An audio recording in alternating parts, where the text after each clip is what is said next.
Yes, we're live.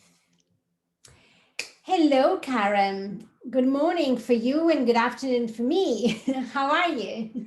I'm doing great, and I'm so grateful to be here with you and having a conversation, another conversation with you, and I love it. So thank you for sharing space with me.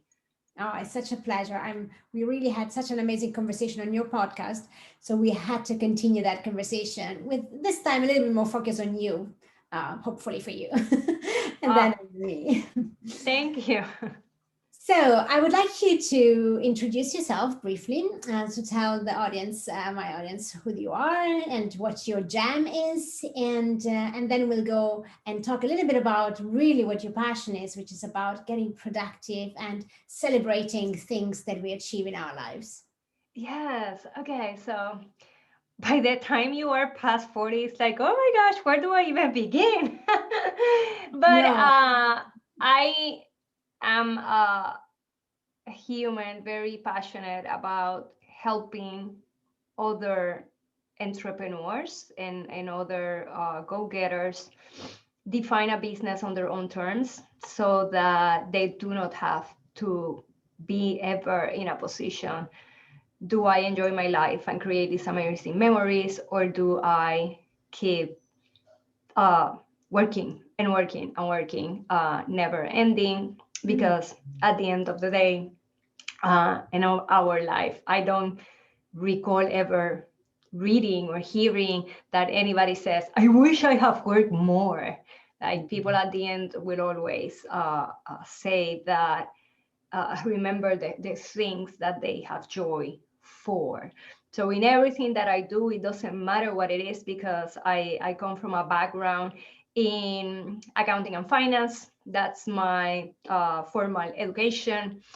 uh, and I've did that. I've been a management consultant in optimization improvement. I mean, process improvement and optimization for 20 years. That's my go-to platform, and like you say, my jam. So that's why productivity is a huge part of my life. But in anything that I've done, I it's very important that as humans we cut the BS of mm. uh, like it's not personal, it's business. I do believe it is personal. Having a business, having a career, it is very, very personal. And when we embrace that, how personal it is and how it affects us, we can flow and manage better all the ups and downs, and like you say, the sad and the happy all together.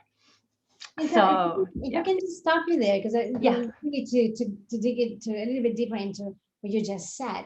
Is there a moment, is there something that happened in your life that made you decide to embrace in this journey, in this purpose?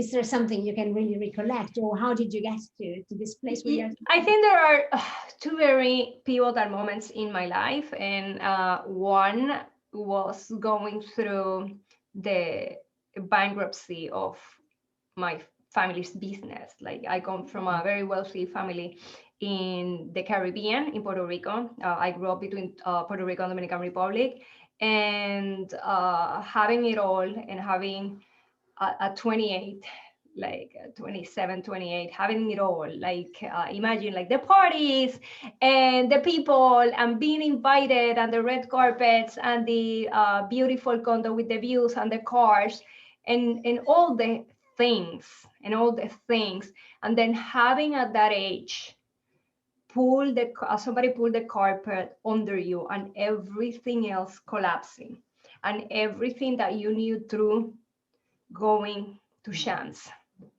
uh, What was a great very, very opportunity. critical.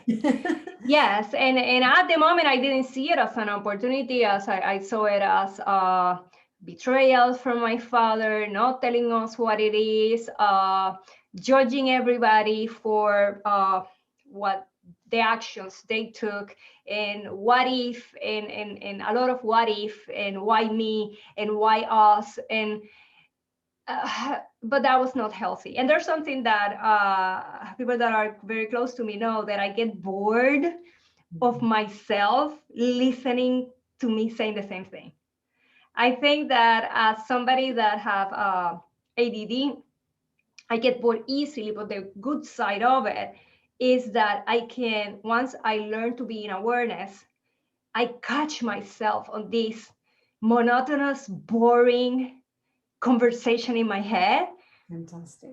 that it's like, yeah, you were there, I know, but we need to switch the channel because this is getting boring, and moving out of that. And that's what happened then. And then the other part, like the other big one for me was when my firstborn was born. My Mm. first child was born, and he's 12 now, so he was turned just 12.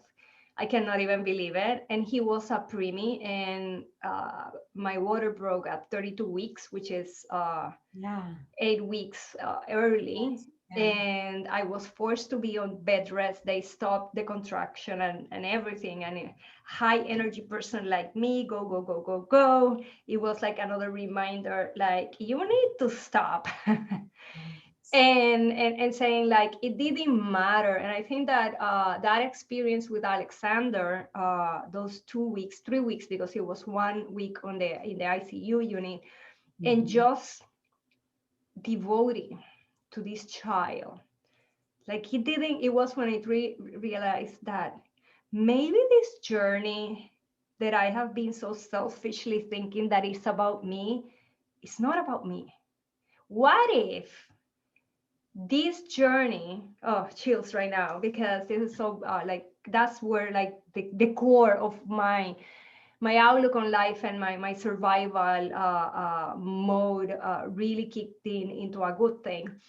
uh it's like maybe I the conquering and big story and the movie that they're gonna make about me, it's not about me. Maybe it's gonna be about one of my children, because all of them came to this world like in very unique ways. They None of them were planned at all. uh, and their deliveries were like very complex, very complicated, and very special, a lot of emotions. And that's when I started exploring there has to be something more. And Mm. how can I teach this person? And talking to him like a crazy person every single day that week in the hospital. I wouldn't leave that that crib, and the doctors were like, "Go, you're gonna take him. You're never gonna have time." And I'm like, "No, I have to be here." And I couldn't believe, and even the doctor couldn't believe that 6 days he was telling me, "You can take him." And he said, "I'm gonna tell you this, but I cannot believe I'm telling you this, because when this baby got here, I thought he was going to be here at least a month." Once, yeah. Mm. So those were like, they define. And I do believe that in this line, the timeline of life, that there are movies that put out a whole timeline, and they see dots, and where the dots move, that push you into a different direction. And I do believe that those two things were really defining moment into who I am now. Amazing. So powerful. Thank you so much, Karen, for sharing this. This is really, oh my God, I could listen to you for the whole rest of the day. Because the beauty is that, we avoid pain and sufferance and moment of difficulties in our lives so hard. And the reality is that those are really, as you said, the pivotal moments in our life. This is really when something magic is going to happen, when we discover things about ourselves and energy and power in ourselves that we didn't know we had, that was kind of sleeping somewhere, and really giving it space and giving room to blossom is so beautiful. So who knew, right, that those opportunities you Yes, and the thing is that in the moment, they do not feel like it. had. In the moment, and it's what we are going to be talking more about today. In the moment, it's like, freaky frog, why me? Why is this happening? And it's very, with Alexander specifically, I understood the phrase that have kind of become a cliche of trust the process. Right. because it kind of have become a cliche. Everybody's saying it, but what does that really mean? Trust the process. And in your teaching, Chiara, you say about not chasing happiness and enjoying like what is happening right now, and tapping into that, tapping in that joy in the moment, whatever that is. It's what I believe is going to give you a glimpse that in a few years you're going to say, oh, now I understand. But in my life, I rarely experience like, oh, I'm going to embrace this challenge because this is an amazing opportunity. Many times I go all in, like cringing my teeth. Yeah. You know what I'm I saying? know, I But for those of you that are listening, it's not like I have to be very give myself grace into this and say, no, I didn't have all the answers. No, I didn't know what was going to happen, but I had faith. yeah. Yes. I think that's like opening that I do not have all the answers. They are eventually going to come, but I need to honestly believe and have faith to power through whatever challenge we go through. Yeah, and I would add, you had faith in yourself. Somehow you knew that you would figure it out. That the process, the famous process, that's you, right? That's you finding out. It's just allowing that, that natural instinct, that natural knowledge that is in you to come out and give it space instead of us fighting it all the time with our rational part of the brain. Like we know better, we want to control it. So it's so fascinating. So let's talk a little bit about how you feel, because you have three kids and a beautiful beautiful house and a wonderful husband and a wonderful family. I love your pictures that you post Ah, thank about you. your family. And you run a successful business, right? I mean, structure and productivity systems in place are a must, right, to be Yes. able to survive and be successful and not be overwhelmed. Yeah. Well, when you say it, it's like, ooh, I kind of made it. Yeah, But celebration. but I do believe that uh, when you say success, it comes back to me, okay, the first step, or if we call it the prequel to all the systems and productivity and getting a hold of your day and all that, is defining success, and what does that mean for Yes. you? Mm. Because when I was at that point in my life that I had to start over without my mom and my dad, and there was no safety net. It's like realizing, oh, now I'm a grown up. Now it's on me.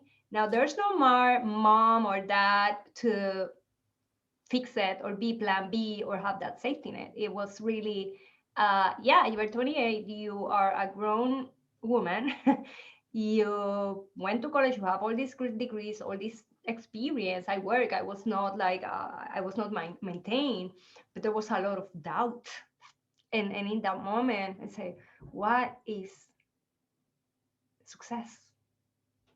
What does that even mean? And then when my third child was born, I had to go through that because again, at that time I was like on the traditional success line with consulting practice, 25 employees. Here in Jacksonville, I settled here from Puerto Rico, moved here. So finally things were there. Alexander was doing great. I had my second child, and then surprise baby number 3 came aboard. And I'm like, okay, so what is this? I was trying to do again all the things. And from the outside, people would say, oh, you got it all: the car, the minivan, the house, the picket fence, the like, but it was not fulfilling. I was absolutely burned out. It was like burning a candle on both ends. And when he was 5 months, that was my breaking point because I was called because the baby's sick. I was at a client. It was a new client. What do we like? What do I do? Well, you go pick the boy, but then the career person like badly programmed and trained, is like, oh my gosh, I'm gonna lose face in front of the client. And I said, no, this is so wrong in so many levels. And I cried so hard to go pick up my child that I said, no parent should feel ever like what I am feeling right now. And I believe that that happened because I didn't have systems and I didn't have a team that I could trust. And it was like really bad. And I started thinking about what is success? What is success? And I downsized my practice when Andres was 5 months old. In a year, I said, okay, how can I make like profit? How can I bring home the same amount of money working only from 9 a.m. to 2 in the o'clock? That was success for me. Mhm. It was not $1 million. It's like, how can I transfer this? And then when I sit down, and I know this is an exercise that many of us resist, is sitting down with the numbers and the money and saying, okay, this is a very expensive uh, production that I have here. And between daycare, nannies, laundry, gas, lunches, I was bringing about $1,000 a month to my house, like net. And that's when I say, like, this Hold on is a not life. second. Yeah, I said, like, whoa, yeah. I am doing all the things and I have this practice and I have many of my colleagues saying, this is a phase, you have to stay in the game, keep doing it, the kids are gonna grow and this is not gonna be an expense, here is an investment. And then that's another thing I had to stop when I asking for advice or approval Yes. when I know that I need to make the decision myself and Yes. no like validation. So that is all the Wise process or the choice. prequel of finding what success means to you. Because if you do not know how that life, how that week, even how the day, how do you want the day to be like? If you do not have a clear vision of that, then it's very hard for me or any professional or any business consultant or any like even life coach help you set the pace into where is it that you want gonna go, because it's like going about without like in the GPS not putting Yeah. the direction. Risking to go in circles around your car. Yes. Right. Mm-hmm. Absolutely. And so really, really interesting. Again, another life moment, pivotal moment that triggered you to be creative and find the solutions within you. And I think it's so interesting because the tendency is always to find the solution outside of us, right? Every time we have a question, the first instinct is somebody else will know it better than us. Let's Google it. Let's ask all the experts. And then they give you all this advice and you just don't know what to do with them because they don't apply to your own really case, right? And so we take the responsibility to say, okay, let me find out for myself. As you said, I think it's so beautiful how you said it. Define what success means to you and then design where you want to go. Put the GPS, take the time to put a GPS, and then it's going to be much more smooth for you. Yes, and it's this. It happens more now with the internet and the availability of information that we get into information overload. Yes. Completely overloaded with information, and the brain can consume certain amount of information. Mhm. And when you are not allowing the brain to process that information and you keep getting more pings and more saving more YouTube videos and all that, you are adding more and you're not allowing, even if you watch one piece of good information or advice, give yourself time to reflect and process. I think one key with all this madness of information everywhere, like the overconsumption, is the problem is not the information, but the overconsumption of the information, is that we are not reflecting on it and we are not looking at it with the eyes of critical thinking and analyzing and saying, how can I apply this to my life? How can I teach it? Or it's better just to discard the whole thing. Absolutely. Love it. And so let's talk a little bit deeper into your system, right? We talked, I think, offline mostly rather than online about planners and this planner and that planner and calendars and all this page and then all this overload of information and all this, stress. Oh my God, I need to fill these pages and scrap all that, throw it out, cheapen like peanuts. Should we talk a little bit about your system? Yes, yes. And for me, it's been the basis of finding my way Mhm. every time that, or at every moment that I have had a challenging situation in my life, because I understand that I am a person that values control. I'm a control freak. I have accepted that about myself. And it's instead of things giving me anxiety, how can I channel that? And that's why I rely solely on my calendar. And I teach creative entrepreneurs. Like most of my clients are very, very creative people that as soon as you tell them about a calendar or system, they're like, whoa, you are taking away my freedom. Uh, and I honestly believe that when you are a very creative person, planners do not work. Like a planner, like you can go to Target or to any store and buy whatever planner. And I joke every year that certain amount of hundreds of thousands of planners are going to be neglected in a corner on a room. Poor dear planner.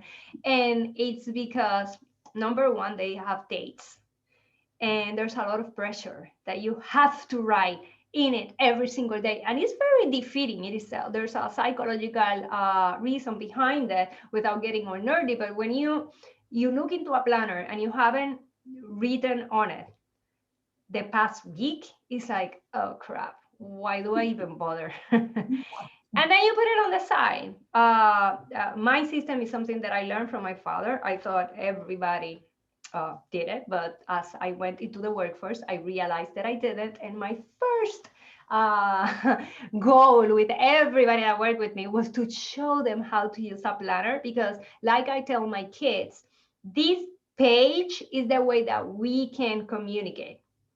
Like, Fantastic. if you don't want me to be nagging, if you don't want to even talk to me, then the planner needs to be the medium of the communication between us.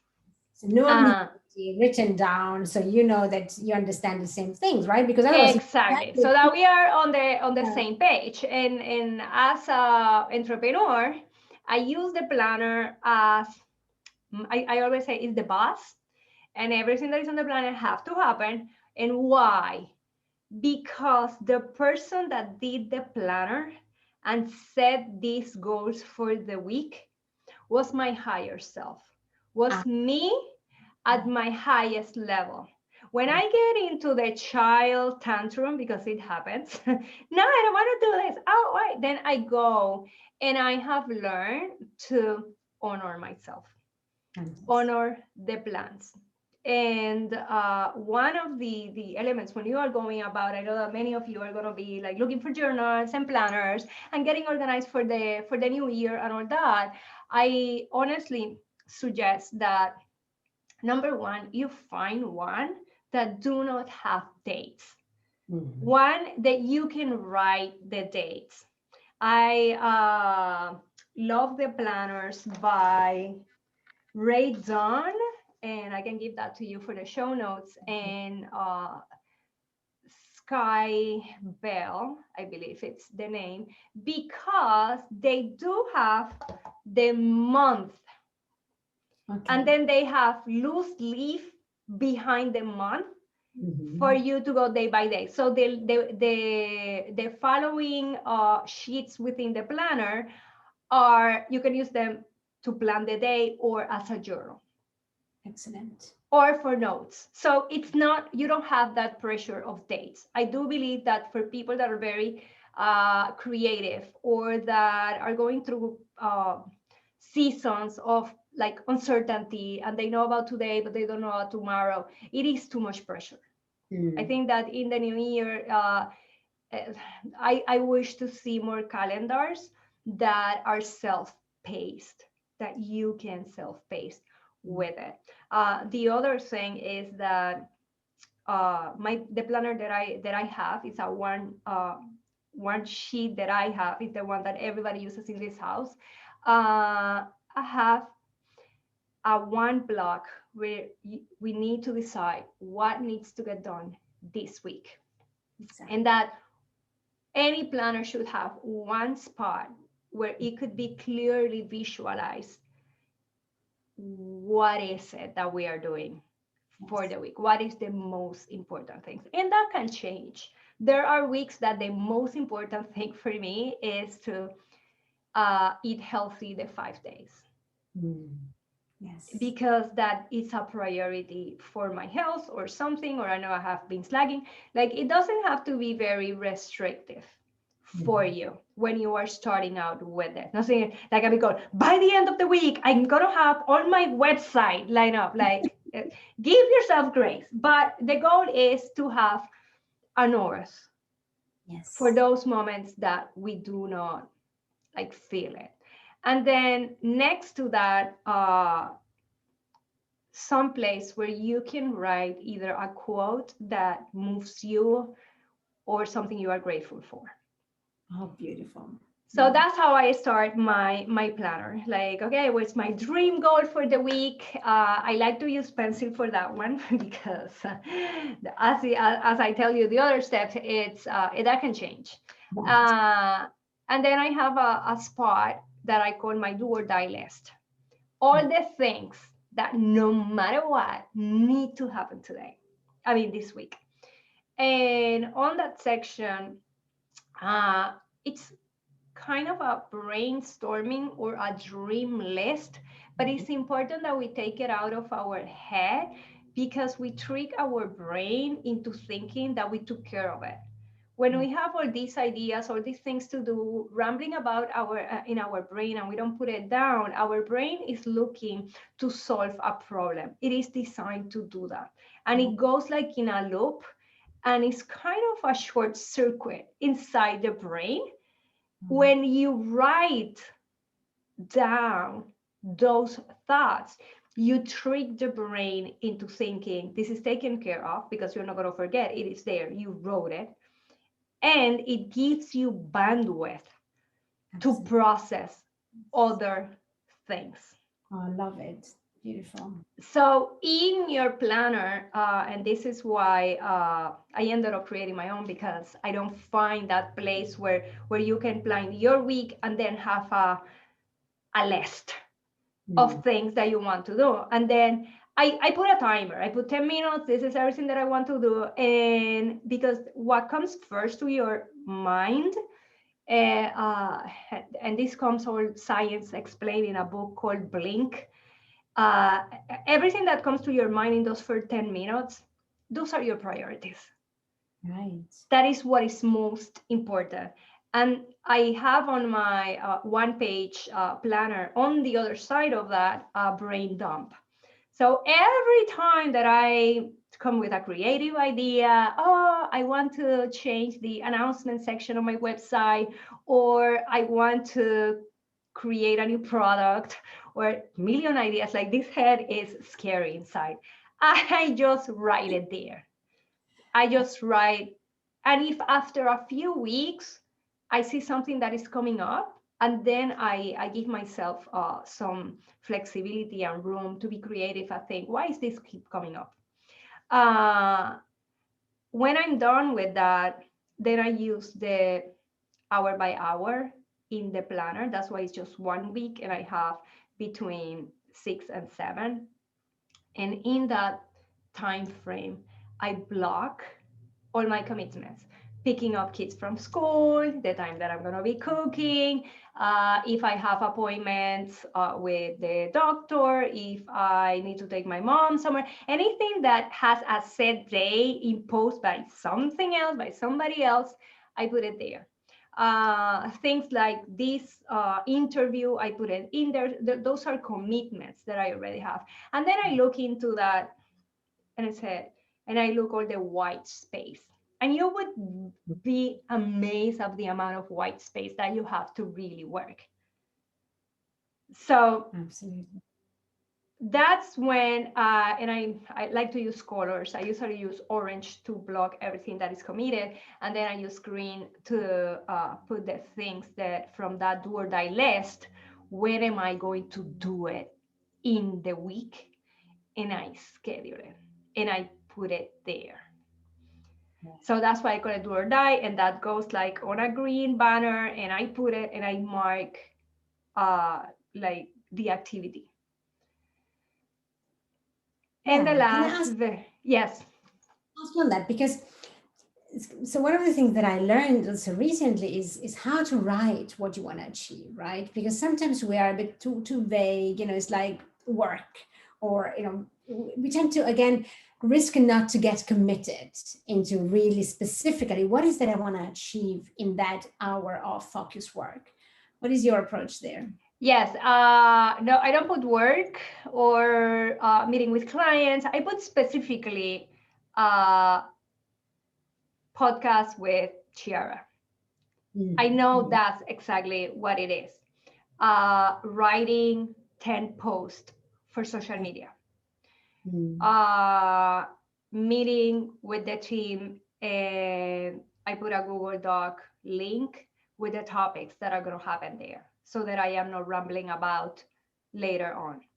Yeah, because So again, you are accessing your most, the most sophisticated part of your brain when you are in that planning process. So you yes, really, you don't waste time then when you're there, like, what is it again that I wanted to do here? Right? exactly. And that's why I say, like, your do or die list, keep it at 10 minutes, because most of your creative juice is going to happen in that placing the activities into the planner and being specific about what is it that you are going to accomplish. If one of the things in that list is, I want to write a book. Let's say you want to write a book, and that's part you what okay, so every morning from 6 to 7, I am going to commit to writing 1,500 words nonstop, or whatever breakdown you decide is it's good for you. If you are going to do a website, I am going to write the about section. Yes. I'm going to write the structure or the table of content. You have to be very specific of what is it. And that do or die list, many times when I go over with my clients and they have this huge, particularly when you have a goal that you know that is not going to be accomplished in 1 week, it may take 3 months. It's like, okay, so what are the steps that need to happen? And then those steps, then you move it, and when is it that I'm actually going to be doing? And if it's research, then say, I'm going to research, I don't know, keywords for this topic for 20 minutes on this day. So yes, it is very important that you are very specific, because if you just put work, then you go there on Tuesday at 10 where it says work, and you start like, what am I supposed to be doing? A lot of time. Now let's talk about the end of the week, right? You've been through your do or die list, and you've done, something you've done, something you haven't done. How do you do that? How do you celebrate your achievements? Do you, hit yourself hard for not? There's in my 1 week planner, there's room at the top. I put the the top three things for the day, and it could be just one thing. And that space, I'll always leave it for the night before. So every night I look at whatever I accomplish, and then I put the top things that need to happen tomorrow. So it is not just waiting, like your planner to have a well-managed planner. And this is something that I've done all my life. At the end of every working day, I got into the habit of sitting down and assessing what I did and what I needed to be done first thing in the morning, what needed to be delegated. And I left it on my desk because I didn't want anybody to call me and interrupt me. So that was another huge reason why I got into the planner and stopped seeing it as something that was going to take away my freedom. But in fact, it was giving me the freedom because it's the main piece of communication, not only with myself and my thoughts and my crazy, but also with my team, with my husband, and now with my kids, which has been the last 3 weeks. It's been like a boot camp with the planner, and it's still a working process. But I hope that they get it. And then at the end of the week, I always like to celebrate something, and I call it my champagne moments. And it's how close am I to that one thing that I wanted to have done, how close I Yeah, get. I just really want to emphasize also for the listeners this point because I think it's so important. Because one of the reasons people get overwhelmed, overworked, exhausted, you know, really feeling anxiety for achievement is because we forget to celebrate. We Yes. think our brain is like, well, hold on a second, why you're letting me do all this? And there is never a celebration of that. So taking that moment at the end of the week to even at the end of each day, right? And revise, look at what I achieved. Really amazing self-compassion, self-love for the achievements we've done before moving on. We don't need to linger on that celebration forever, but just spending a few minutes or really having that time is so important for And well. it's also symbolic, like a ritual. Rituals are so important in our life. And I've always been a party person. I love parties. Many people like my sister have asked me, but why don't you have an event planning company? And like, because this is my hobby. If not, I need to find something else. Like when my friends are planning any type of party, I like volunteer because it's so much fun. I love doing that. And I've noticed that people reserve the champagne only for like big occasions. And I'm like, why?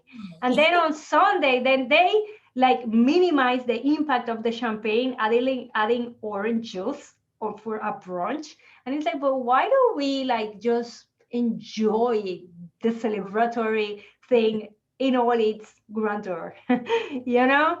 And yeah, and at the things got older, and we tried to do like things that are family friendly with no alcohol. So we started doing karaoke nights. So that's a treat for them because usually we do karaoke when we have a party in the house, like something planned. And through this COVID situation, we started having karaoke nights to celebrate, just be us. And that's like a treat for them. Actually, it's a reward. Like you behave, we do all the like the singing and the dancing and all that. But yeah, dance in the kitchen, put music, enjoy yourself, move. Whatever you reserve, I always give the analogy to my friends and my clients is, what do you do that you only reserve for a planned event or a party or a special occasion? And then do that. Like, Yes. why wait? I love it. Really, really love it. Karen, this has been really, really amazing. I really love having your energy. It's really refreshing. Is there anything you want to close up with? Any top tip for the people to, in the spirit of don't ask so much for yourself, really being kind with yourself, move forward, get goals. What is it that you would like to help people with the last tip? I would honestly suggest to keep it simple. And I know that your audience are innovators. We always go big. We always like the bigger the better. But many times the answer that we are looking for are in the simplest of things. And it took me a really long time to figure it out. And I still many times like resist. It cannot be this simple. But the thing with simplicity is that many times it's not easy. The simple thing to do is not easy. And as an overachiever, as visionaries, innovators, like great minds that surround and listen to your podcast, give yourself grace. give yourself grace, and it's this part of, and you talk a lot about this, enjoying just the way you are. And I've been telling, I would like to close with this, that I told my middle child, that he has been telling me that he's bored, he's bored, he's bored. We crave excitement. And the more the visionary, the greater the innovator, we seek so much excitement in the life. And that's when we also misconstrue what being passionate and having purpose. We kind of miss the point. And I told him, my dear child, you are not bored. You are enjoying peace because something big is coming. So that's what they're my biggest teachers, and they make me think like you have no idea. But I believe that what I had to say, Max, because he's my little engineer, and he was always looking for that. And I see some of me in him, and I'm like, enjoy. You are not bored. You are not bored. This is a season. This is a break. Enjoy the break. We do not enjoy the break. Yeah, absolutely. The calm before the thunder, and really give that space, give that room to that feeling of boredom, because it's so telling and it can inspire so many things. I love it. Thank you so much, Karem. I'm going to put all the links to your YouTube channel, to your podcast, to your Facebook group and Facebook page, and your website, so people can find you and work with you, because you are an amazing source of energy and a really great professional productivity expert. So I'm sure there's a lot of people out there that could benefit of your help. Thank you for having me. Thank you for coming.